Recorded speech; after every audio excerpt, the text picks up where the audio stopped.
अस्सलाम वालेकुम। इंतखाबात की तारीख का ऐलान होने के बाद एटलीस्ट एक चीज़ वाज़े हो जानी चाहिए कि ये रोज़ जो सवाल उठता था कि पाकिस्तान में इंतखाबात होंगे या नहीं होंगे, तो सुप्रीम कोर्ट ने काफ़ी हद तक उसकी ज़िम्मेदारी ले ली है। गो कि उसके अंदर बहुत सारे इजाफ़ी उन्होंने स्टेटमेंट्स दिए जो उनको गुरेज़ करना चाहिए था। जैसे मीडिया के ऊपर ये कहना कि आप ये नहीं कहेंगे कि इंतखाबात के ऊपर शकूक व शुबहात हैं। शकूक व शुबहात की बुनियाद पड़ी थी जब पाकिस्तान में इंतखाबी अमल ताख़ीर का शिकार हुआ और एक गैर आइनी फ़ेल पाकिस्तान में सर अंजाम पाया। सुप्रीम कोर्ट के ऑर्डर्स होते हुए 14 मई का ऑर्डर सुप्रीम कोर्ट ने ही दिया था, लेकिन उस पर अमल नहीं हुआ। इलेक्शन कमीशन ऑफ पाकिस्तान भी आगे पीछे हुआ। सदर पाकिस्तान ने जो तारीख देनी थी उन्होंने भी तारीख नहीं दी। तो मीडिया जब ये सवाल उठाता है तो अपना फ़र्ज़ अदा करता है, स्पेकुलेशन नहीं फैलाता। इसलिए सुप्रीम कोर्ट के इन जो ऑब्जर्वेशन थी इसके ऊपर मुझे काफ़ी इतराज़ है, लेकिन अब उन्होंने ज़िम्मेदारी ले ली है। उन्होंने सदर और इलेक्शन कमीशन की आपस में जो मुशावरत का अमल था उसमें एक रोल अदा किया, बहुत अच्छा काम किया, और एक तारीख का ऐलान किया, वो उससे भी अच्छा काम किया। अब ये इंतखाबी अमल अच्छे तरीके से आगे बढ़े और पाकिस्तान में एक ट्रांसपेरेंट और क्रेडिबल इलेक्शन प्रोसेस के नतीजे में एक ऐसी हुकूमत कायम हो जो बुनियादी इशूज़ पाकिस्तान को दरपेश हैं उनका हल दे सके। इस वक्त इशूज़ क्या हैं? इशूज़ एक नहीं है। इशू पाकिस्तान की इकॉनमी बैठी हुई है और पाकिस्तान से बाहर से कोई बड़ा इन्वेस्टर पाकिस्तान में सरमायाकारी पे आमादा नहीं है, क्योंकि जब आप एक ऐसी मुद्दत में होते हैं जहाँ पर एक हुकूमत जो है सिर्फ इसलिए इंतज़ाम संभाल रही है कि नई हुकूमत को वो चार्ज संभालेगी, तो तब तक कोई बड़ा सरमायाकार पोजीशन लेने पे आमादा नहीं होता। पाकिस्तान की जो एक्सटर्नल सेक्टर पोजीशन ये है कि आपको 20-25 अरब डॉलर सालाना चाहिए, और 20-25 अरब डॉलर पाकिस्तान के अंदर आने का कोई इंतज़ाम नहीं है। दोस्त ममालिक जो मुश्किल वक्त में मदद करते थे वो 1-2 अरब डॉलर दे देते थे, लेकिन 20-25 अरब डॉलर कोई नहीं देता। उसका नतीजा ये है कि आप मुसलसल एक ऐसे प्रोसेस में है कि आपके रुपए के ऊपर दबाव रहता है, आपका अफरात ज़र बेपनाह है। इंटरनेशनल मॉनेटरी फ़ंड अपनी मनपसंद शराइत के ऊपर वो मुतालबा करता है और आपको वो करनी पड़ती है क्योंकि आपके पास हल कोई नहीं है। दुनिया की सूरत हाल भी देखें तो जो इस वक्त यूक्रेन वॉर के बाद एक सिचुएशन डेवलप हुई थी, वो गज़ा के ऊपर जो इसराइली वहशियाना हमले हैं उसके बाद सूरत हाल इतनी अबतर हो गई है कि आपकी इस अपने ख़ित्ते की सूरत हाल क्या होगी उसके ऊपर भी यकीन से कुछ कहा नहीं जा सकता। पाकिस्तान में एकदम से आप देखिए तो तेज़ी आई है दहशत गर्दी के वाक़यात में, और ख़ास तौर पर जो अफ़गानिस्तान के रास्ते पाकिस्तान में दहशत गर्दी है उसमें बेपनाह इजाफा हुआ। तो क्या ईस्टर्न बॉर्डर्स जो हैं वो पुरअमन रहेंगे? ये बड़े चैलेंजेस हैं जिनके ऊपर हमारे जो लीडर्स हैं, हमारे जो सिक्योरिटी के अदारे हैं, उन सारों की नज़र होनी चाहिए कि आइंदा आने वाले दिन पाकिस्तान के लिए क्या पैगाम लाएंगे और हमें इस मुश्किल से क्या निकलना है। एक हल जो बज़ाहिर समझ आता है वो ये है कि बड़े बैठ जाएँ और एक रोड मैप के ऊपर इत्तफ़ाक़ राय करें और पाकिस्तान को इस कड़े इम्तहान से निकालने के लिए कुछ इत्तफ़ाक़ राय पैदा कर लें। ये होगा या नहीं होगा, ये एक सवालिया निशान है। आज इन तमाम इशूज़ पे हमारे साथ डिस्कस करने के लिए जो मेहमान शख्सियत हैं, शाहबाज़ साहब, पाकिस्तान के साबिक़ वज़ीर-ए-आज़म। शाह साहब, बहुत शुक्रिया आप हमारे साथ शामिल हो रहे हैं। एक ऐसे इशू से स्टार्ट करना चाहूँगा जो इस वक्त पूरी दुनिया को दरपेश है, जो गज़ा के ऊपर इसराइली वहशियाना बमबारी है। एक दफ़ा पाकिस्तान में जब वो भारत ने बालाकोट पे स्ट्राइक्स की थी और पाकिस्तान ने जवाबी तौर पर उनका वो जहाज़ मार गिराया और पायलट भी पकड़ लिया उनका, तो हमें एक ब्रीफिंग थी, प्राइम मिनिस्टर हाउस में बुलाया गया था, इमरान खान वज़ीर आज़म थे उस वक्त। तो उन्होंने तज़किरा किया था कि भारत इसराइल की मदद से पाकिस्तान के एटमी असासों के ऊपर हमला आवर होने का कोई मनसूबा बना रहा था, और ये हमारे सिक्योरिटी इदारों ने, इंटेलिजेंस एजेंसी बुनियादी तौर पर ISI ने इसको इंटरसेप्ट कर लिया था, पकड़ लिया था, और वो उसको नाकाम बनाया गया उस सारी साजिश को। डिप्लोमेटिक सतह पे भी राब्ते किए गए और सिक्योरिटी वालों ने भी अपने आप को तैयार किया।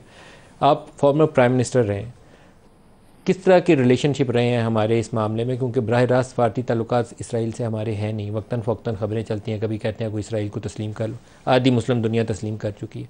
फिर ये हमले वाली ख़बर जो थी हमें ख़ुद वज़ीर आज़म से पता चली थी। नहीं, देखिए, जो आपने हमले की बात की है, ये जब से पाकिस्तान का न्यूक्लियर प्रोग्राम है तो इस पर इसको रोकने की कोशिश रही है, सफारती ज़राए से भी, मुआशी ज़राए से भी, और हमला करके भी। अच्छा, ये आपको भी ये पहली बात नहीं है, ये पिछले 40 साल से मामला जारी है, और एक दफ़ा नहीं कई दफ़ा प्रोग्राम बना, कोशिश भी हुई, लेकिन वो नहीं हो सका। और इसराइल इसके पीछे था। उसमें इसराइल की एक बात भी आती थी कि इसराइल भी शामिल है, और आपने देखा कि उसी दौर में इराक़ में रिएक्टर पे हमला हुआ, ईरान में मामलात हुए, तो एक एफर्ट रही है। लेकिन अब ये जो हमारा न्यूक्लियर प्रोग्राम है, ये अब मुल्क के अंदर बना हुआ है, तो इसको तबाह करने से किसी को कुछ मिलेगा नहीं, क्योंकि ये सब हमारी अपनी टेक्नोलॉजी है। तो किसी को मिले या ना मिले, लेकिन आपके एटमी सासों पे कोई हमलावर होने का सोचता है या उसका मनसूबा रखता है, तो ये एक ऐसी चीज़ है जिसके ऊपर हमें हमा वक्त तैयार रहना चाहिए कि ऐसा कुछ होगा तो हमने जवाब क्या देना। जी, ये मनसूबा हमेशा रहा है, लेकिन मेरा ख्याल है कि अब उनको सबको एहसास है कि इसमें कुछ हो नहीं सकता। अच्छा, उसी इंटरेक्शन में इमरान खान से एक सवाल हुआ था कि क्या आप इसराइल को तस्लीम करेंगे, तो उनका जो जवाब था वो कायद-ए-आज़म का जवाब था। उन्होंने कहा कि जो कायद-ए-आज़म ने कहा हुआ है वही पोजीशन मेरी है, मैं उससे आगे पीछे नहीं हो सकता। और कायद-ए-आज़म की पोजीशन बड़ी वाज़ेह है, वो फ़लस्तीनी रियासत के क़याम तक आप इसके ऊपर कुछ गौर व नहीं कर सकते। अभी दोबारा री अलाइनमेंट हो रही है। ये होना नहीं है कि यूक्रेन की वॉर के बाद जो कुछ गज़ा में हो रहा है यहाँ खामोशी से ख़त्म हो जाएगा। सऊदी अरब रुक गया सफारती तल्लुकात कायम करते करते, क्योंकि बाकी दुनिया तो कायम कर चुकी थी। अब सबसे बड़ा जो पेशरफ्त होने का इम्कान था वो सऊदी अरब का था, लेकिन गज़ा के ऊपर जो कुछ हुआ उसके बाद मामला रुक गया। पाकिस्तान के ऊपर एज प्राइम मिनिस्टर आपके सामने भी कुछ ऐसा कुछ आया है या आपके नॉलेज में आया हो? तवील अरसे से आप पार्लियामान का हिस्सा है। नहीं, इसमें दबाव बातें हैं, लेकिन नहीं, दबाव नहीं होता, दबाव का मुझे इल्म नहीं है। लेकिन ये बातें थीं, लेकिन ये सिक्योरिटी के मामला हैं, वहीं रहते हैं, इस पर पब्लिकली बात करना ज़रा मुश्किल होता है। लेकिन हमारा मौक़िफ़ बिल्कुल दुरुस्त है कि जब तक फ़लस्तीन का मसला हल नहीं होता तो हम सफारती ताल्लुकात, कोई ताल्लुकात भी नहीं रख सकते। उसमें एक सोच ये भी रही कि अगर अरब ममालिक सारे सफारती ताल्लुकात रख लें तो फिर आप क्या करेंगे, क्योंकि हम एक वाहिद मुल्क हैं जिसके पासपोर्ट में लिखा हुआ है कि आप इसराइल का सफ़र भी नहीं कर सकते, किसी और पासपोर्ट में ये नहीं है। तो हमारी पोजीशन बड़ी वाज़ेह है, और जो अभी जो जुल्म हुआ है इसकी तो मिसाल कम से कम इंसानी तारीख़ में आपको नहीं मिलेगी कि एक रियासत जो है वो एक निहत्ते लोगों पर, सिविल आबादी पर तोपों से, हवाई जहाज़ों से, टैंकों से हमलावर हो। ये पहले भी ये मामलात हुए, लेकिन वो मामूली सतह, कम सतह पर हुए। अब तो बिल्कुल एक रियासत हमलावर है और 10,000 आदमी उसने कोई आर भी महसूस नहीं की। 10,000 और दुनिया खामोश बैठी है। अमेरिका और जो उसके मगरबी इत्तेहादी हैं, वेस्टर्न वर्ल्ड जो है, वो कह रहा है कि इसराइल का हक है। ये वो टैंक घुसे हुए हैं वेस्ट बैंक के अंदर और कह रहे हैं उनका हक जी बिल्कुल। देखिए, हम जो निहत्ते शख्स को कोई भी कत्ल करे उसको आप सपोर्ट नहीं कर सकते। जो कुछ हमास से या जिसने भी ये किया है, जिसमें आम शहरी हलाक हुए, उसको सपोर्ट करना मुश्किल है।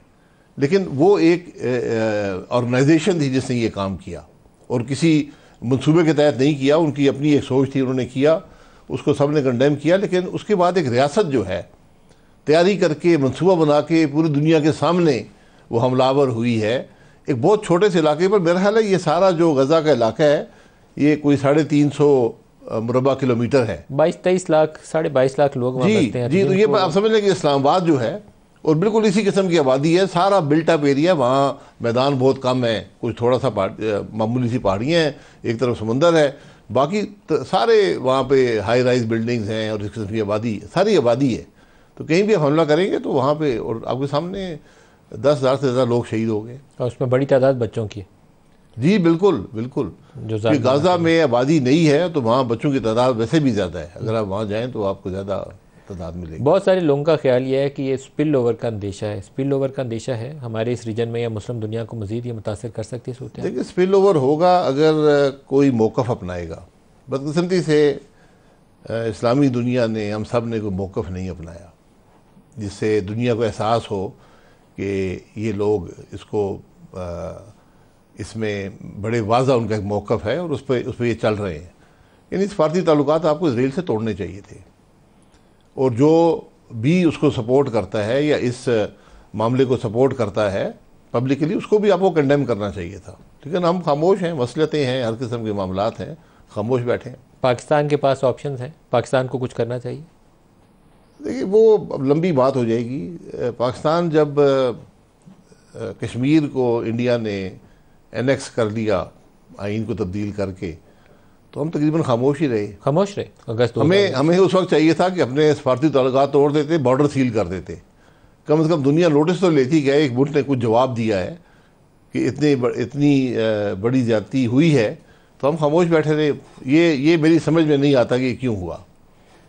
दहशत गर्दी की एक नई लहर पाकिस्तान में आई है और ख़तरनाक हद तक उसमें तेज़ी है। उसकी वजूहात क्या है? देखिए, जो बीज आप बोते हैं ना, वो फिर किसी दिन आपको फसल काटनी पड़ती है। ये बदकिस्मती है कि हमारी पॉलिसीज़ ऐसी रही है माजी में, जिससे ये सब मामले ख़राब हुए हैं आज, और हम काफ़ी अरसे से भुगत रहे हैं। और आज भी जब भी मुल्क के अंदर जब इंतशार होगा, तो जब आप कमज़ोर होंगे अंदरूनी तौर पर, तो बैरूनी जो मामलात हैं वो आप पे हमलावर होंगे। देखिए, ये आपकी ज़रब अज़ब ऑपरेशन लॉन्च होने से पहले पाकिस्तान की बेसेस अटैक हुई थी, आपकी GHQ पे हमला हुआ, आपकी फैसल एयर बेस को अटैक किया गया, हमारे वो जो एयर सर्विलेंस सिस्टम था उसको चुन के उन्होंने निशाना बनाया, ऐसी प्रिसाइज हिट्स थी कि उन्होंने चुन के निशाना बनाया। अब आपकी दोबारा एयर बेस हिट हुई है और रोज़ाना की तादाद में हमारे जवान शहीद हो रहे हैं। इस कौम के बेटे हैं जिनकी जानें जा रही हैं और वो शहादत पा रहे हैं। इसका वजह क्या है, प्राइमरी रीज़न क्या है, क्यों टारगेटेड अटैक्स इस वक्त शुरू नहीं, देखिए, जब मैंने ये कहा ना, जब आप कमज़ोर होंगे, भारत आपका एक दुश्मन मुल्क है, आपकी उससे 4 जंगें हो चुकी हैं, और जब उनको मौका मिलेगा तो वो आपको माफ़ तो नहीं करेंगे। हमारा रिस्पॉन्स जो कुछ उस ज़माने में हुआ आप देख लें, जिसकी एयर बेस की आपने बात की है, वो बेसिकली आपको जो सर्वेलेंस सिस्टम था उसको उन्होंने तबाह करने की कोशिश की। और वो आइज ऑन द स्काइज कहते हैं, उन्होंने चुन के उनको निशाना बनाया कि चुन के उन जहाज़ों को निशाना बनाया गया। ये मामूली बात नहीं थी। और फिर हिंदुस्तान ने, आपको याद होगा कि 4-5 काउंसलेट खोल लिए मशरकी अफ़गानिस्तान में, बॉर्डर के साथ साथ, और वहाँ पर सब, और बड़े बड़े उसमें स्टाफ था, और सब यही था कि जो वहाँ पर टेररिस्ट एक्टिविटीज़ हैं, जो क्रॉस द बॉर्डर हमले होते हैं, तो उनको वो सपोर्ट करते थे। इसमें बेपनाह इंटेलिजेंस मौजूद है। PC-3 ओरियन थे हमारे नेवी के पास, भी कराची में हमला हुआ। फिर इसी तरीके से हमारे एयरफोर्स वालों ने और आर्मी वालों ने एक सिस्टम रखा हुआ था जो इसको स्वीडन से लेकर हम उड़ाते थे, वैक सिस्टम था, उसको उन्होंने निशाना बनाया। बहुत तबाही हुई उस ज़माने में। लेकिन अब ये जो सूरत हाल है, ये अफ़गानिस्तान से स्पिल ओवर है, पीछे इसके कोई और ताकतें हैं, आपको क्या लगता है? नहीं, मेरा नहीं ख्याल कि अफगानिस्तान की गवर्नमेंट, इसके अंदर जो तालिबान गवर्नमेंट है, उनका कोई TTP तो है, TTP अफगान मीन TTP, वो उन्होंने आपको डिसोसिएट किया है अफगानिस्तान गवर्नमेंट उनके साथ से। लेकिन बड़ा एक पोरस बॉर्डर है, हमने फेंस भी लगाई, उसके बावजूद भी एक पोरस बॉर्डर है, वहाँ से लोग क्रॉस करते हैं। आज के नहीं, पिछले जब से सदियों से, वो जब पाकिस्तान नहीं बना था तो ये मामला वहाँ पर था। तो इसको मुकाबला करना पड़ेगा। लेकिन मुकाबला करने के लिए जब तक आपका घर मजबूत नहीं होगा तो आप मुकाबला नहीं कर पाएंगे। आज अपने घर को मजबूत करने की ज़रूरत है। ताकि घर कैसे मजबूत करें? ये एक जनरलाइज स्टेटमेंट तो है, लेकिन इसके लिए क्या करें? घर आपकी सियासत है, आपकी मईशत है। क्या मईशत पहले आती है, सियासत बाद में आती है? क्या सियासत पहले आती है, मईशत बाद में आती है? ये डिबेट होती रहती है। मेरे ख्याल में अगर आप सियासत नहीं होगी तो मईशत भी नहीं होगी। ये हमें महसूस करना चाहिए। और सियासत ऐसी हो कि कोई गुली ना उठ सके। आज मैं हमेशा कहता हूँ, बार बार आपके प्रोग्राम में कई दफ़ा कह चुका हूँ कि आज इस मुल्क के पॉलिटिकल लीडर्स का इम्तिहान है। अगर वो इक़्तिदार बराए इक़्तिदार और इक़्तिदार के हसूल के लिए हर चीज़ को हलाल समझेंगे तो फिर मामला नहीं बनेगा। आज आपको एक इंक्लूसिव और एक लोगों को मिल बैठाने की सियासत करने की ज़रूरत है। एक आप बयान देते होते हैं जो मेरे ख्याल में आज के हालात के लिए काफ़ी वैलिड है स्टेटमेंट। आप कहते होते हैं कि पाकिस्तान के जो 4-5 बड़े हैं, जिसमें army chief justice of Pakistan Nawaz Sharif, Imran Khan और जरदारी, ये 5 बैठ जाएं और हल करके बाहर निकले, मसाइल तय करके निकले तो मसला हल हो जाएगा। और पॉलिटिकल लीडर्स को बिठा लें, मेरे ख्याल में 5-6 काफ़ी हैं जी। 5-6 भी बैठ जाएं और आगे के रास्ते का तयन करें। आप यकीन करें, जब ये बैठेंगे वही आपकी कुव्वत होगी। जो मुल्क जिसको जो घर तकसीम हुआ हो वो कभी नहीं चल सकता, वो कुछ नहीं कर सकता। हमें इस बात का एहसास नहीं है। आप पूरे तजर्बे जो हमने किए हैं, बाकी जो तारीख रही है 85 के बाद की तारीख तो नहीं है, क्या क्या तजर्बा उसके अंदर नहीं हुआ, सारे तजर्बे नाकाम हुए। अगर इस सियासत को पनपने का मौका मिलता है, इस मुल्क के पॉलिटिकल लीडर बनते, कोई लोग ऐसे आते जो असूलों वाले होते, जिनके अंदर काबिलियत होती, जो सलाहियत रखते मुल्क के मामलात को हल करने की, तो आज काफ़ी बेहतरी हो चुकी होती। वो नहीं हुआ। यही बड़ा सबक है। हमने जज भी बहुत से हज़ारों की तादाद में जज भी बनाए हैं, ब्यूरोक्रेट भी हज़ारों की तादाद में आए हैं, हज़ारों की तादाद में फ़ौजी अफसरान जर्नैल भी बने हैं। लेकिन पॉलिटिकल लीडर कितने बने? कितने लोग ऐसे आए हैं जिनमें ये सलाहियत थी कि मुल्क चला सकें, मिनिस्ट्री चला सकें, असूल पर खड़े हो सकें, मुल्क के मामलात की बात कर सकें? आप उंगलियों पर गिन सकते हैं। ये अफसोसनाक, ये सबसे बड़ी नाकामी है कि हमने वो लोग जो मुल्क चला सकें, जो सियासत कर सकें, जिसे सियासतदान कहा जाता है, हर किस्म के लोग सियासत में आते हैं। कुछ करप्ट होते हैं, कुछ पैसे बनाने आते हैं, कुछ शोहरत के लिए आते हैं, कुछ इक़्तिदार के लिए आते हैं, लेकिन कुछ लोग ऐसे होते हैं जो इन सब मामलात के बावजूद भी कम से कम कंट्रीब्यूट कर सकते हैं मुल्क के मामलात के लिए। वो लोग हमने दबाए, हमने उनको तबाह किया, हमने उनको ख़त्म किया और हमने पसंद किया उन लोगों को जो हमारी बात सुन सकें। आपके ख्याल में ये जो नाहल और करप्ट सियासतदान थे, इनकॉम्पिटेंट पहले और साथ करप्ट भी? जी बिल्कुल। तो इनको पसंद किसने किया? ये जब भी देखें, जब भी ऐसा एक गैर आईनी अमल आता है मुल्क के अंदर, तो यही लोग उनको मिलते हैं बार बार। किनको? जो गैर आईनी अमल करते हैं। जब फौज आती है इस्टेब्लिशमेंट के साथ, वही लोग खड़े होते हैं जो इक़्तिदार की तलाश में होते हैं। आपका ख्याल है कि इस्टेब्लिशमेंट ने नाहल और करप्ट लोगों को परवान चढ़ाया? आप देख लें ना, अयूब खान के ज़माने से देख लें, ये खान के ज़माने में देख लें, हमने तारीख से कोई सबक नहीं दिया। ज़िया-उल हक साहब के ज़माने में, उसके बाद मुशर्रफ साहब आ गए, उसमें ये सब कुछ हुआ। अभी आपके सामने 2018 के इलेक्शन के बाद क्या हुआ? कोई भी एक कॉम्पिटेंट आदमी सामने लाया गया या उसको पनपने का मौका दिया गया? अगर एक अफसर जो है वो लेफ्टिनेंट से जर्नैल तक पहुंचता है, उसको मौका दिया जाता है, उसकी तरबियत होती है, उसको उसकी सलाहियत में इजाफा किया जाता है, उसको पोजीशन दी जाती है, फिर वो वहाँ पर, यहाँ पर ये बात नहीं है। यहाँ तो हम एक आदमी को 70 करोड़ लेकर उसको सेनेटर बनाते हैं और सेनेट का इलेक्शन भी चोरी हो जाता है, चेयरमैन सेनेट भी बन जाता है, और फिर कहते हैं मुल्क जी ये सियासतदान ठीक नहीं है, बड़े चोर हैं।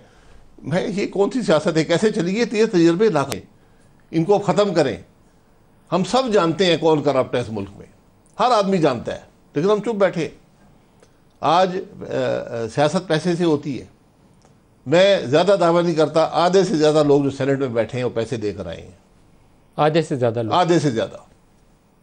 किसी ने जमात को पैसा दिया है, किसी और को दिया है, किसी ने जमात की क़यादत को देकर वहाँ पर बैठे हैं। आप ज़रा आपके वक्त कुछ निकालें और सेनेट के एक मेंबर को देखें, इसका बैकग्राउंड क्या है, कहाँ से आया है, आपको बात यहाँ हो जाएगी। यानी मुल्क की जो कानून साजी है उन लोगों के हाथ में है।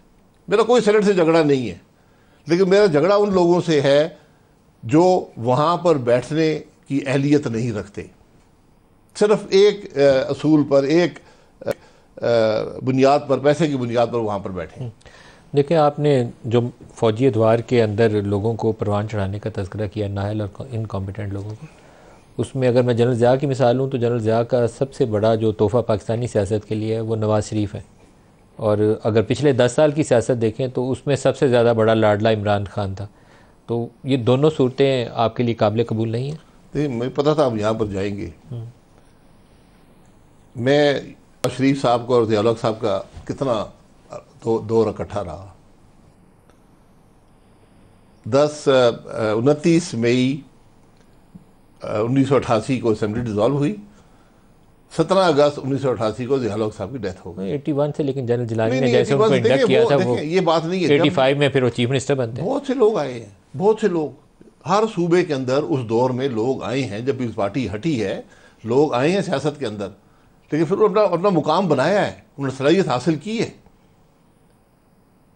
तो ये लेकिन जब भी आप इक़्तिदार में वो उन लोगों को लेकर आएंगे जो पैसे की बुनियाद पे आते हैं, जो सिर्फ करप्शन करने आते हैं, और सब उनको जानते हैं, आप उनको बार बार मौके देते हैं। मैं अब नाम नहीं लेना चाहता, हज़ारों नाम है। इन बातों को भी छोड़ दें। मैं कह रहा हूँ ये तजर्बे हुए तो सबक हासिल करें, आगे को देखें करना क्या है। आगे तो तब देखें कि अब माजी की गलतियों से कुछ सीखा हो, जो आप कह रहे हैं कि हमने सीखा नहीं है। देखें, नवाज शरीफ लाडले थे, फिर नवाज शरीफ लाडले से हट गए, उनको इक़्तिदार से उठा के हमने बाहर फेंका। फिर इमरान खान लाडले बन गए, उनको इक़्तिदार मिला, फिर वो लाडले से हट के उनको बाहर फेंका। नवाज शरीफ दोबारा लाडले बन गए। तो ये सियासत है। ये लाडले का कारोबार छोड़ देना। नहीं, कैसे छोड़ेगा? नहीं, ये नहीं छोड़ेगा, फिर मुल्क नहीं चलेगा। हाँ, नहीं चलेगा। इसीलिए अगर आप सियासी जो लोग हैं, जो सियासतदान हैं, उसको पनपने का मौका नहीं देंगे, उस पर करप्ट लोगों को लाकर बिठाएंगे, ना अहल लोगों को बिठाएंगे, जी हजूरी वाले लोगों को बिठाएंगे, तो मामला नहीं चलेगा, आपका मुल्क नहीं चलेगा। सबसे मुश्किल चीज़ मुल्क में प्रोड्यूस करना वो सियासतदान है। जब आप जोर देते हैं इस बात के ऊपर कि एक डायलॉग होना चाहिए पाकिस्तान के बड़े सियासतदानों में और पाकिस्तान के आर्मी चीफ और चीफ जस्टिस ऑफ पाकिस्तान में, मुझे इसमें काफ़ी वज़न लगता है। लेकिन इस सूरत हाल में मैं देखूँ तो पॉपुलर लीडर्स की फहरिस्त में इमरान खान सर फहरिस्त है, डिस्पाइट द फैक्ट कि उसने पाकिस्तान में 5-6 साल बहुत मनफी सियासत की है। अभी उसके पास पॉपुलर वोट बैंक उसके साथ होगा। वो तो जेल में है, वो तो उस डायलॉग का हिस्सा नहीं बन सकता, तो आपका वो आइडिया आगे कैसे चलेगा? नहीं, डायलॉग ऐसा क्यों नहीं बन सकते? लोग जेलों से आकर वज़ीर-ए-आज़म बने, जेलों से आकर वज़ीर बने, ऐसी बात नहीं है।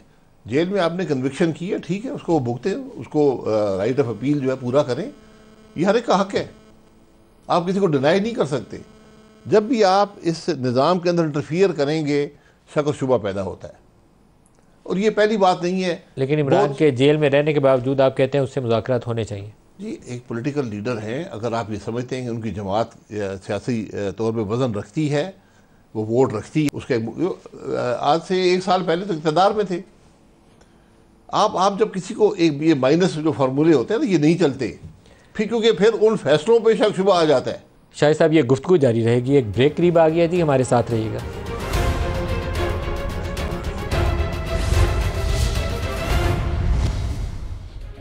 प्रोग्राम में दोबारा खुशामदीद कहते हैं। शाहिद साहब, अभी नवाज शरीफ की जानिब से कहा जा रहा है कि वो पॉलिटिकल लीडर से रब्ता शुरू करने लगे, तो क्या उनको इमरान खान से रब्ता करना चाहिए? जी बिल्कुल। सबसे देखें, मैं सबसे सीनियर सियासतदान इस मुल्क की तारीख के आज मौजूद भी हैं, उसके अलावा भी किसी शख्स को इस साल 40 साल हो गए उनको इस मुल्क के आला तरीन ओहदों पर। 1983 में फाइनेंस मिनिस्टर बने थे पंजाब के, आज 2023 है, 40 साल का अरसा है। तो मैं समझता हूँ कि उनकी पर जिम्मेदारी ज़्यादा आती है कि वो इसमें पहल करें, इनिशिएटिव बोलें, पीटीआई से मुज़ाकरात करें, इमरान खान से रब्ता करें। इसमें सब देखें, अगर इसमें इस्टेब्लिशमेंट नहीं होगी, जज नहीं होंगे, फिर आप कुछ नहीं कर पाएंगे। आज जब सबको एहसास होना चाहिए कि हमारे पास हल नहीं है, हमने तजर्बे कर लिए हैं और हमें आगे के रास्ते का तयन करना है, फिर आप कर पाएंगे। लेकिन ये इनिशिएटिव नवाज शरीफ ले सकते हैं, क्योंकि मुझे लगता है कि वो वोट को इज़्ज़त दो का नारा एक दफ़ा मारा था, कहा कि एहतसाब के इंसाफ के कुटहरे में लाएंगे जनरल बाजवा को और जनरल फैज़ को। वो स्टेटमेंट उन्हें इतनी मुश्किल पड़ी, शहबाज शरीफ ने समझाया, उसके बाद उन्होंने दोबारा नाम नहीं लिया, एकदम से रिवर्स गियर में चले गए। मुझे नहीं लगता कि इस तरह वापस जाना चाहते हैं। ये इनिशिएटिव मुल्क के लिए है ना, किसी के खिलाफ नहीं है, ये इनिशिएटिव मुल्क के हक में है, इस्टेब्लिशमेंट के खिलाफ नहीं है, जजों के खिलाफ नहीं है, किसी सियासतदान के खिलाफ नहीं है। सिर्फ ये कहने की बात है कि हमें सबको मिलकर आगे के रास्ते का तयन करना है। गलतियां किसने की हैं, कब की हैं, कैसे की हैं, ये मैं बार बार कहता हूँ, एक ट्रुथ कमीशन बना दें ताकि पाकिस्तान के अवाम को हकाइक मिल जाएं। आप सज़ा किसी को देने के काबिल नहीं है।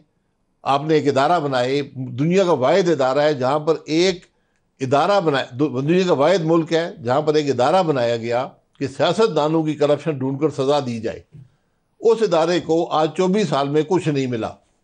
आप तो पेशियां भुगत रहे हैं ना? आपने नहीं, पेशियां तो मैं तो 13 साल पेशियां भुगत रहा हूँ, मुझे कोई पेशी भुगतने में, लेकिन मैं कहता हूँ मुझे कोई प्रोसिक्यूट कर ले, मुझे कन्विक्ट कर ले, मुझ पर इल्ज़ाम लगा ले।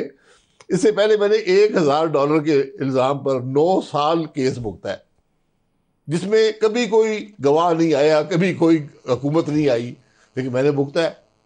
उसको छोड़ दे।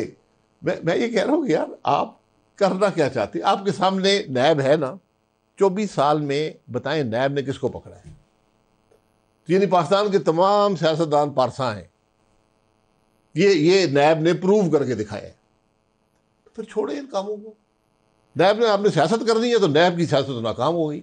वो जो अदालत ने कहा था ना पॉलिटिकल इंजीनियरिंग का इदारा है, वो एक्चुअली पॉलिटिकल इंजीनियरिंग के बड़ा इफेक्टिवली काम है। मुशर्रफ दौर में शुरू हो गया, अदालत करता ना। नैब के लॉ में इतना बड़ा फ्लॉ है कि कोई दुनिया की सुप्रीम कोर्ट जो उस मुल्क से कानून जानती होती उसको पहले दिन ख़त्म कर देती। नैब क्या कहता है?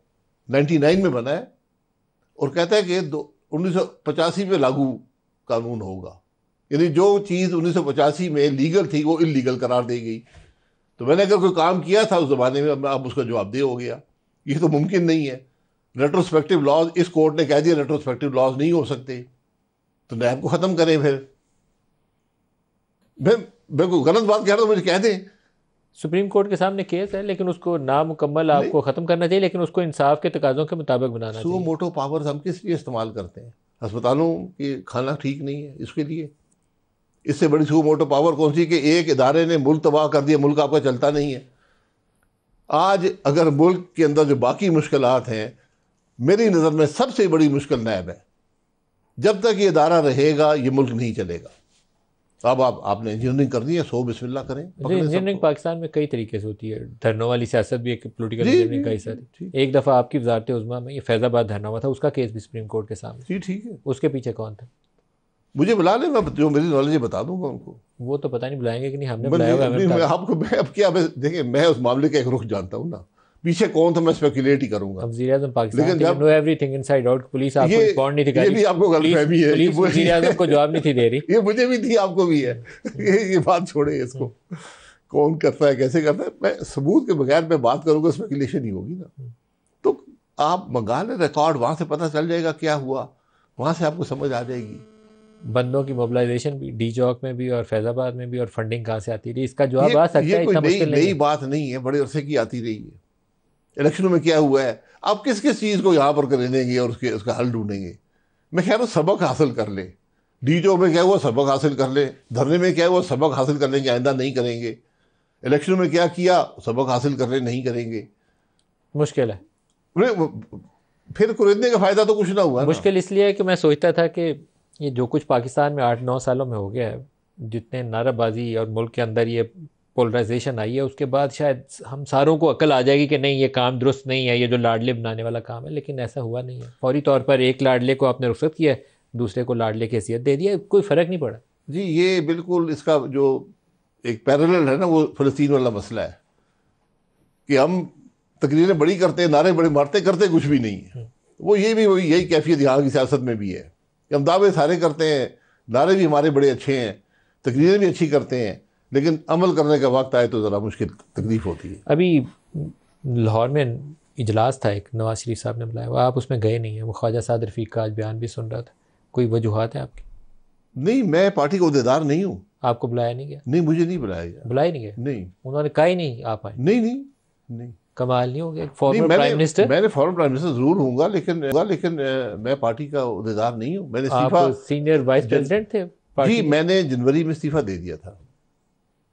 तो ये इतनी जनवरी के बाद से मैंने कोई मीटिंग अटेंड नहीं की। इतनी दूरियां क्यों पैदा हो गई? दूरियों की बात नहीं है, मैंने इस्तीफा दे दिया, बस बात खत्म है। मैंने पहले भी कहा था कि जब भी पार्टी में एक जनरेशनल चेंज आएगा तो मैं उस वक्त सियासत की पार्टी। आप मरियम को अपना लीडर नहीं मानते, इसलिए आपको पार्टी ने बुलाई नहीं? नहीं, मैं ऐसी कोई बात नहीं है। मैंने खुद ये कह दिया था कि मैं अब पार्टी के मामलात में नहीं, बात तो यही है। मैं सवाल सिर्फ दूसरे तरीके से कर रहा हूँ। आप कह रहे हैं जनरेशनल चेंज, मैं कह रहा हूँ कि मरियम बीबी को आज तक किसी ने नहीं कहा कि लीडर मानूं, या आप सब सवाल करते हैं। तो मैंने यही कहा कि मेरा लीडर नवाज शरीफ ही है। अब तो नहीं रहा ना, अब तो आप पार्टी में नहीं रहे। नहीं, मैं पार्टी में आज भी मौजूद हूँ, पार्टी के अंदर मौजूद हूँ। मैंने पार्टी छोड़ी। बुलाया क्यों नहीं गया? मैंने बताया ना, मैंने पार्टी के मामलात में जब मैंने इस्तीफा दे दिया उस पोजीशन से, तो मैं एक आम MNA हूँ या एक आम वर्कर हूँ। अब MNA भी नहीं हूँ, वो भी ख़त्म हो गया, एक आम आदमी हूँ जमात के अंदर। नहीं, आम लोग कहीं भी वहाँ बैठे हुए थे, वो बिलाल कियानी बैठे हुए थे, कई और लोग बैठे हुए। उनके पास ओहदा होगा, उनको बुलाया गया होगा। लेकिन शाहिद खान जो फॉर्मर प्राइम मिनिस्टर है उस पार्टी का, जो सीनियर वाइस प्रेसिडेंट था, उसको ही बुलाया गया। मैंने शहबाज साहब को उस वक्त कह दिया था कि मुझे आप पार्टी मामलात से अब दूर रखें। वो पार्टी के सदर हैं, तो मैं उनको मशवरा देने के काबिल नहीं हूँ। तो आप पार्टी का हिस्सा नहीं है, मैं तो यही कहूँगा। मैं ऐसी पार्टी का हिस्सा होना वो आपकी ज़ात तक महदूद होता है। तो मैं जब तक पार्टी में हूँ तो पार्टी का हिस्सा हूँ। सर, वो एक दिन कैद किसी ने क्रिकेट टीम का छोड़ दिया ना, तो उसने कहा कि तुमने, दो खिलाड़ी टकरा गए आपस में, तो उसने कहा तुमने बोलना था पहले कि इट्स माइन इट्स माइन। उसने कहा मैंने कहा था दिल में। तो आप भी कह रहे हैं दिल में, तो ये दिल में नहीं सियासत होती है, सियासत नारा मार के होती है। देखें, मैंने कभी ओहदा मांगा हो पार्टी से, पार्टी के अंदर या हुकूमत का, तो मैं जब तक कंट्रीब्यूट कर सकता था मैंने किया है। अब मेरी कंट्रीब्यूशन की गुंजाइश वहाँ पर नहीं है, तो मैं उससे दूर रहता हूँ। जो बातें आप कर रहे हैं, मुझे लगता है आपके लिए, नून लीग के लिए फॉरएवर ही गुंजाइश नहीं बननी। आप जो बातें कर रहे हैं ये काबिल कबूल नहीं है। नहीं, काबिल कबूल हो या ना, मैंने बात की है, बात खत्म हो गई। अगर काबिल कबूल नहीं, निकाल दें जमात से। वो निकाल देंगे, ज्यादा ठीक है। दावत उन्होंने आपको दी नहीं, मीटिंग में निकाला ही समझे। दावत निकाला ही समझे। मुझे दावत का इंतजार भी नहीं था। मैं खुद ही कह चुका था कि मैं एयरपोर्ट के ऊपर आपने उनको रोक लिया, इन मामलात पे शामिल। चाइना जाते हुए आपको एयरपोर्ट पे उन्होंने ब्लॉक कर दिया। वो उस बात को छोड़े, कोई सी एयरपोर्ट पे नहीं रोका। वो एक लंबी कहानी बन गई है, बड़ी अखबारों की जीनत बनी है, उसमें कोई ऐसी बात नहीं है। चले जो भी कह लें, लेकिन आपको रोका गया। तो अगर आपके हालात अच्छे होते, जो कुछ उनके लिए अदालतों ने खोला है, तो आपको ये दिन ना देखना। नहीं, मैंने कभी रिलीफ किसी से मांगा नहीं है। मैंने बातें अदालतों पर अल्लाह ताला में छोड़ दी हैं। जो फैसले वहाँ से आते हैं वो ठीक है। नवाज शरीफ की पाकिस्तान वापसी के बाद आपने उनसे मिला या उन्होंने आपसे रब्ता किया? कोई रब्ता नहीं। मैं उससे 10 दिन पहले लंदन मिल के आया था। तो सर फिर कह ही रहे हैं कि बस राहें जुदा हो गई हैं, अब बस और क्या कहना ही रह आप गया। मेरे वो स्पोक्स पर्सन बन जाए तो मैं स्पोक्स पर्सन आपका नहीं, मैं समा टीवी के लिए काम करूंगा, समा टीवी पे बताऊंगा। आपकी सियासत आपको मुबारक, लेकिन आपके हालात अच्छे नहीं है। नहीं, देखिए मैंने हालात अच्छे करने बुरे करने की बात की है कभी? देखे ना, नून लीग की पार्टी कहा, मीटिंग हो और वो अपने फॉर्मर प्राइम मिनिस्टर को, सीनियर वाइस प्रेसिडेंट को दावत ना दे। अब वो कहे नवाज शरीफ पाकिस्तान आ गया, नवाज शरीफ ने मेरे से रब्ता नहीं किया, मैंने उससे रब्ता नहीं किया। मिलने इसलिए नहीं गया कि वहाँ पे वो जनरेशनल चेंज हो गई है, तो अब वो उसके बाद मैं पार्टी छोड़ मैंने ये बात पहले भी की है। देखिए मैं ना, तो डिवाइडिंग लाइन ये है कि आपको जो ये जो मौरूसी सियासत है ये आपको काबिल कबूल नहीं है, जो मैं खुद उसका कायल हूँ कि नहीं होनी चाहिए। बात कि आप वहाँ पर मत जाए, बात ये नहीं है। तो इसलिए आप पार्टी बात ये है कि मेरा एक असूल है, एक वक्त था 35 साल काम किया है जमात के लिए, हर किस्म का काम किया है, और मैंने कहा था कि जब आप ये करेंगे एक जनरेशनल चेंज आएगी, मेरे लिए मुनासिब नहीं है वहाँ पर रहना उस ओहदे पर। जमात के साथ मैं हूँ, जमात के अंदर क्या सियासत है क्या नहीं है वो आप जाने और आपका काम जाने। आपका अपना सियासी मुस्तकबिल क्या है? सियासी मुस्तकबिल इसका तयन करेंगे। मैं इस इलेक्शन में इलेक्शन लड़ने का ज़्यादा कायल नहीं हूँ। हल्के का बड़ा मुझ पर दबाव है कि आप इलेक्शन ज़रूर लड़ें। मैं बहुत से लोगों से मशवरा किया है, कर रहा हूँ, लेकिन मैं हकीकत से इस इलेक्शन को किसी मामले का हल नहीं समझता, बल्कि इंतशार का जरिया समझता हूँ। ये जो फोर्थ कमिंग इलेक्शन है, आपके ख्याल है कि इसमें इंतशार फैलेगा? इंतशार मजीद फैले, क्योंकि इलेक्शन क्या, इलेक्शन फेयर होगा। ये आपको क्यों शक है कि नहीं होगा? मैं साहब जो इलेक्शन है मैं उनके हवाले से बात कर रहा हूँ, जो आज मुल्क की सियासत के हवाले से बात कर रहा हूँ। क्या वो इलेक्शन अगर फेयर होगा तो शायद आपको कुछ हल दे दे। और मैंने इसीलिए कहा कि फेयरनेस का तयन इस बात में है कि क्या आप इलेक्शन से पहले बैठ सकते हैं या नहीं बैठ सकते, आगे के रास्ते का तयन कर सकते हैं नहीं कर सकते हैं। जितनी जमातें आज हैं, जितनी जमातें हैं, सब पिछले अरसा छोड़ दें, पिछले 2 साल के अंदर सब इक़्तिदार में रही हैं, कुछ कर सकें। मसाइल बढ़ाए हैं, हल नहीं मैं बढ़ाई है ना, तो फिर ये 4 महीने में उनको कौन सा सबक हासिल हुआ है कि आगे मामला दुरुस्त कर लेंगे? ये कौन सा जज्बा ऐसा पैदा हो गया? देखिए 2018 के इलेक्शन से पहले यहाँ क्लियर इंडिकेशन थी कि पूरा आपका जो निज़ाम है, इस्टेब्लिशमेंट हो, जुडिशरी हो, सारे सपोर्ट कर रहे थे कि इमरान खान की पार्टी जो है वो हुकूमत में आएगी और उसको वज़ारत उज़्मा मिलेगी। इस दफ़ा वो कुर्रा बदल चुका है। इमरान जेल में पड़ा हुआ है, पिछली दफ़ा नवाज शरीफ जेल में था, लेकिन इस वक्त वही चीज़ें, वही कुव्वतें नवाज शरीफ को सपोर्ट करेंगे और एक कोलिशन गवर्नमेंट जिसमें आपके नून लीग के हो सकता है, पंजाब में इस्तेकाम पाकिस्तान, KP में परवेज़ खटक, कराची से MQM, ये मिला के तो आपकी एक नून लीग की हुकूमत हो जिसमें नवाज शरीफ को सेटअप फेवर करता हुआ भी नज़र आता है। सियासत में क्या होगा बाद में पता नहीं अभी, लेकिन अभी यही नज़र आता है। ये मंसूबे कभी कामयाब हुए? 2018 में तो हुआ है ना, बाद में जो कुछ हुआ है पाकिस्तान के साथ ये तो नहीं पता। मैं यही कह रहा हूँ ना, इसलिए सबक हासिल करें। ये चीज़ें कुछ नहीं देती है मुल्क को। ये इक़्तिदार बराए इक़्तिदार की जो सियासत है ना, ये तबाही का रास्ता है। लेकिन इस बात को आज इस मुल्क के सियासतदानों को समझना चाहिए। नहीं सुना सर, नवाज शरीफ ने अगर सीखा होता तो मेरा ख्याल था कि 2 दफ़ा उन्होंने एग्जाइल कर दिया। एक दफ़ा सऊदी अरब में मुशर्रफ के टेक ओवर के बाद वो 10 एग्रीमेंट करके गए थे, लेकिन बहरहाल एक कटक किले से बंदा जो जाए तो उसको क्या कहना है कि वो मर्ज़ी से गया था या नहीं गया था। लेकिन अब दूसरी दफ़ा फिर दोबारा गए भी मर्ज़ी से थे इस्टेब्लिशमेंट की, आए भी मर्ज़ी से इस्टेब्लिशमेंट की। तो आप ये नहीं कह सकते कि वो हल देंगे पाकिस्तान के मसाइल का। उन्होंने उसी रास्ते को चुना जो ट्रेडिशनल पाकिस्तान में मजबूदा नुस्खा सियासतदान हो इक़्तिदार पाने के लिए। तो हल नहीं निकलेगा फिर नवाज शरीफ से भी। देखिए मैं यही कह रहा हूँ कि अगर आज हमने इक़्तिदार बराए इक़्तिदार की सियासत की, हमने कुर्सी के असूल की अगर सियासत की, तो कुछ नहीं मिलेगा। आज सबसे पहले मुल्क के मामलात को हल करने की बात करें। ये सियासत नहीं है आप कहें कि मुझे इक़्तिदार दे दो, देखो फिर मैं क्या करता हूँ। सबको इक़्तिदार मिल चुका है, सबने दिखा दिया वो क्या कर सकते हैं और कुछ नहीं कर सकते। इसलिए आज मिलकर बैठना पड़ेगा, वरना कोई रास्ता नहीं है, कोई रास्ता नहीं है। जो जेल में उनको भी समझना पड़ेगा कि मुझे भी सियासत को पीछे, चाहे मकबूलियत हो या ना हो, सियासत को एक तरफ करना पड़ेगा। जेल से बाहर है उनको भी सियासत को एक तरफ करना पड़ेगा। लेकिन इमरान ये बदलते रहते हैं। जो कल जेल में थे वो आज बाहर है, जो कल बाहर थे वो आज अंदर है। लेकिन इमरान ये इन खेलों से भी बचना पड़ेगा। इमरान ने भी कोई सबक नहीं सीखा। इमरान आखिरी लम्हे तक जो प्रेसिडेंट हाउस की उनकी जनरल बाजवा के साथ या क्या आरिफ अलवी साहब के साथ के ज़रिए जो पैगाम भिजवाते रहे थे, वो एक्सटेंशन के लिए था कि आप इलेक्शन करवा के जाएं ताकि वो अपनी पसंद का आर्मी चीफ लगा ले। पूरी फसाद की जड़ यहीं से तो शुरू होती है। आपके ज़रिए भी पैगाम भेजा गया था एक्सटेंशन के लिए। तो ये नवाज शरीफ को जब मुझे कोई पैगाम नहीं। क्या आप क्या कहने गए थे नवाज शरीफ को? किससे? जब ये एक्सटेंशन वाला मामला एक्सटेंशन मत देना ये आपने मैं एक बात करने गया था अपने तौर पे, मुझे किसी ने नहीं कहा था, वो मौजूदा उनसे पूछ लें। आपका नाम ECL से हटाया गया था, नाम देखें, अखबारी खबरों को छेड़ें। ECL से नाम हटाया गया था आपका इस काम के लिए? मैं उस ECL में नहीं था जब शहबाज शरीफ साहब और ये सारे तैयार थे कि एक्सटेंशन दे दी जाए। मैं ECL पे नहीं। आप नहीं होंगे?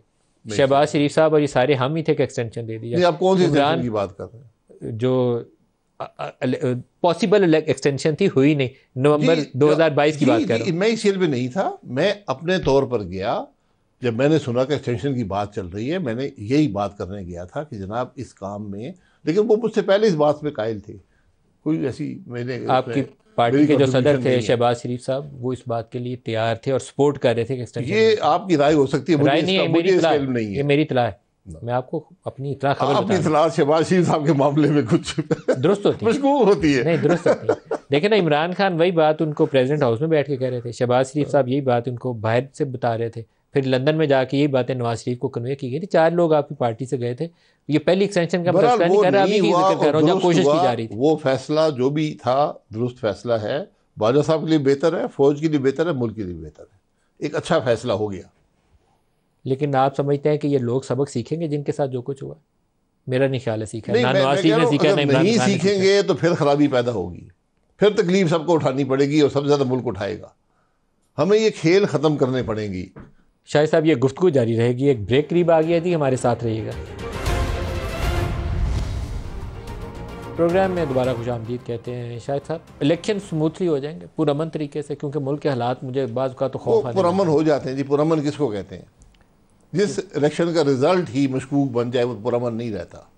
वो आपको इलेक्शन में कोई वाक़या हो जाए वो अलग बात है। मैं इलेक्शन के रिजल्ट क्या पुरअमन आपको हालात देंगे, वो नहीं देंगे। ये बात मैं कम से कम बड़ा इस पर कन्विंस्ड हूँ। देखिए, इलेक्शन से पहले के हालात भी बड़े मैटर करते हैं। जब अक्टूबर 2007 में मोहतरमा वाला कराची वाला वाक़या हुआ था, उसके बाद दिसंबर 2007 हुआ, अल्लाह पाक रहम फरमाए वो उस तरह का कोई सानिया दोबारा ना पाकिस्तान में पेश आए। लेकिन जितने आपके आजकल वाक़यात हो रहे हैं, आप आंखें बंद नहीं कर सकते। नहीं, बिल्कुल। देखें, ये जब भी आपके जो दुश्मन हैं, जो आपके मुल्क के अंदर अमन नहीं चाहते, वो अब हर मौके को इस्तेमाल करेंगे, हर चीज़ को इस्तेमाल करेंगे और वो करते रहें। आज भी करेंगे, इसके बाद भी करेंगे।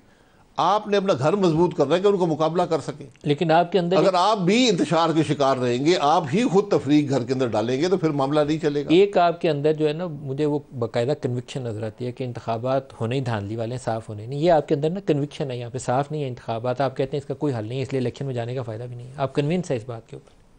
नहीं, मैं हूँ या ना हूँ, मैं यही बात कर रहा हूँ कि अगर हम फेयर इलेक्शन ना दे सके, इंतशार वाले इलेक्शन आगे मईशत के हालात भी मुश्किल हैं, तो ये एक बड़ा मुश्किल फार्मूला बन गया ये। तो इसलिए हम अगर आज मुल्क के कोई फ्री इलेक्शन ही दे दें, उससे शायद बुनियाद पड़ जाए बेहतरी की। नवाज शरीफ का सियासी मुस्तकबिल आपको क्या नजर आता है?